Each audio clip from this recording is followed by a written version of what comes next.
690 centimeters in feet?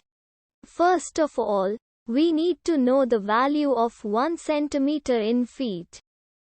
It's always 1 centimeter equals 0.03280839895 feet.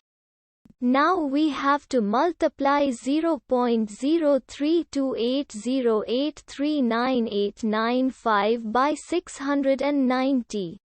Therefore, 690 centimeters times 0.03280839895 feet equals 22.6377952755 feet.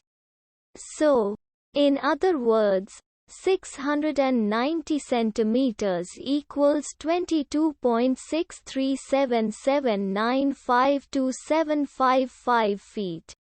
We hope you have enjoyed this video.